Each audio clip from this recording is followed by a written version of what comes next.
Metal mining pollution impacts 23 million people worldwide. At least 23 million people around the world live on floodplains contaminated by potentially harmful concentrations of toxic waste from metal mining activity, according to a study. UK scientists mapped the world's 22,609 active and 159,735 abandoned metal mines and calculated the extent of pollution from them. Chemicals can leach from mining operations into soil and waterways. The researchers say future mines have to be planned very carefully. This is particularly critical as the demand surges for metals that will support battery technology and electrification, including lithium and copper, says Professor Mark Macklin from the University of Lincoln, who led the research. "We've known about this for a long time," he told BBC News. "What's alarming for me is the legacy. Pollution from abandoned mines is still affecting millions of people." The findings, published in the journal Science, build on the team's previous studies of exactly how pollution from mining activity moves and accumulates in the environment. The scientists compiled data on mining activity around the world, which was published by governments, mining companies, and organizations like the U.S. Geological Survey. This included the location of each mine, what metal it was extracting, and whether it was active or abandoned. Professor Macklin explained that the majority of metals from metal mining is bound up in sediment in the ground.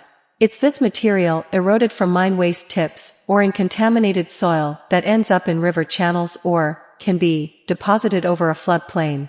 Professor Macklin and his colleagues used previously published field and laboratory analyses to work out how far this metal-contaminated sediment moves down river systems.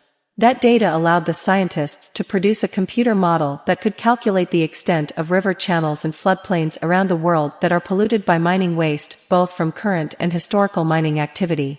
"We mapped the area that's likely to be affected, which, when you combine that with population data, shows that 23 million people in the world are living on ground that would be considered contaminated," said Chris Thomas, who is professor of water and planetary health at the University of Lincoln. "Whether those people will be affected by that contamination, we simply can't tell with this research, and there are many ways that people may be exposed," he stressed. "But there is agriculture and irrigation in many of those areas. Crops grown on contaminated soils, or irrigated by water contaminated by mine waste, have been shown to contain high concentrations of metals. Animals grazing on floodplains may also eat contaminated plant material and sediment, especially after flooding, when fresh metal-rich sediment is deposited," the scientists explained in their paper.